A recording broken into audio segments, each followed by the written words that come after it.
જય શ્રી કૃષ્ણ. અમે આપણે આજે 2 in 1 વન પીસ ને પ્લસ સાડી થાય ને એવી રીતના આપણે વન પીસ કરવાનું છે. વન પીસ એક થાય એમાં સાડી થઈ જાય ને વન પીસ. જો આ સાડી ઓર્ગેન્જાનું આ કાપડ છે, આ આપણે આ સિલ્કનું કાપડ છે. આમાં આપણે ઉપરનું ઓલું કરશું, ઉપરની ચોલી કરશું ને નીચેનું ઘેર આવશે, અમરેલા ઘેરનું આવશે, એમાં નીચે ઝાલર આવશે, પછી સાડી એમાં ને એમાં સરસ એમાં થાય. અને આમાં ઓર્ગેન્જાનું છે, બે કટ કરીને આપણે 2 in 1 વાળું થશે સરસ.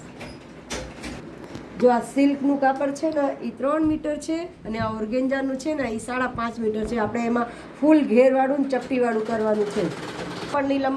કાપડની લંબાઈ લઈ લેવાની. આ લંબાઈ જે આપણે 14નું છે ને કોઠો, એટલે 15નું કોઠો કરવાનું. એટલે હે ને આપણે જો અહીંયાથી 15 છે, પણ થોડીક બોડી વધારે હોય ને એટલે આપણે 15.5 કરી દેવાનું છે.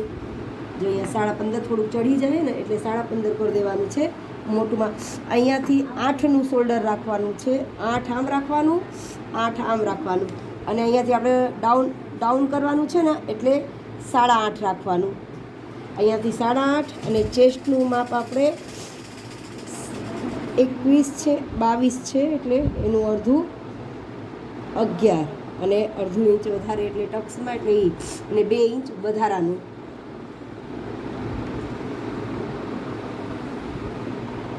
અને અહીંયાથી 1 ઇંચ અંદર લઈ લેવાનું. ડ્રેસના જેમ જ છે.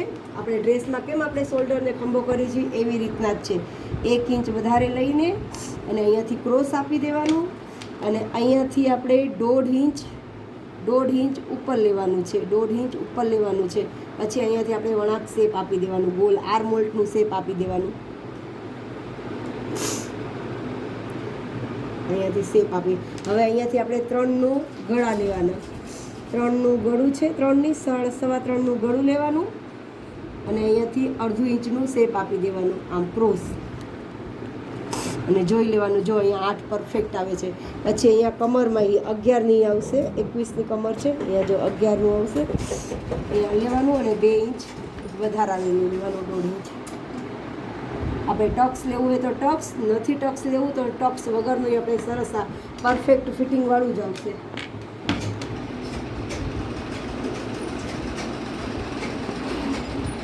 આપણે આમાં નામાં આપણે ગળું પલટાવવું હોય ને તો આમાં નામાં આપણે ગળું પલટાવી દેવાનું.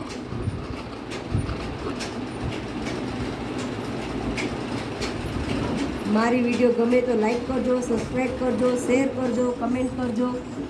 અને હજી તમે કમેન્ટમાં જો કહેજો કે તમારે શું નવું શીખવું છે. કટિંગ કરવાનું છે. જો સ્લીવનું 16ની લંબાઈ છે એટલે આપણે 15ની છે, એટલે અડધું ઇંચ નીચે અને અડધું ઇંચ ઉપર થશે. અડધું ઇંચ ઉપર સિલાઈમાં ગયું. અને પછી અહીંયાથી આપણે 3.5 મોટું છે ને એટલે ગાળો 3.5નું લેવાનું.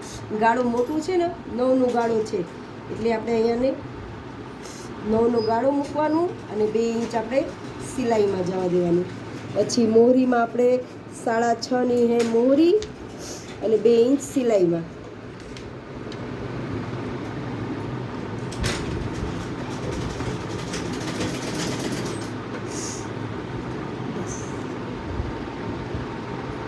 પછી અહીંયાથી આપણે શેપ આપી દેવાનું.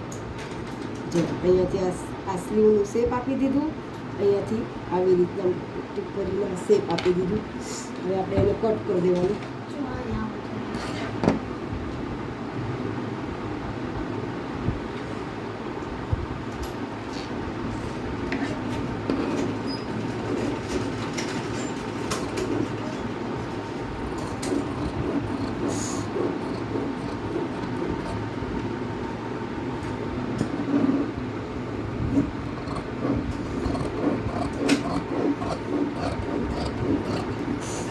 બે ફોલ્ડ કરીને પછી અહીંયાથી ત્રિકોણ, અહીંયા કોણ બનાવી દેવાનું. આવી રીતના કોણ બનાવી દેવાનું. આવી રીતના કોણ બનાવીને અહીંયાથી પછી આપણે કમરનું માપ લેવાનું. અહીંયાથી કમર આવશે 12, એટલે અહીંયાથી જો અહીંયાથી કમરનું માપ આવશે. મોટું માપ છે. આપણે લંબાઈ છે 33, એટલે આપણે અહીંયાથી 33નું માપ લેવાનું.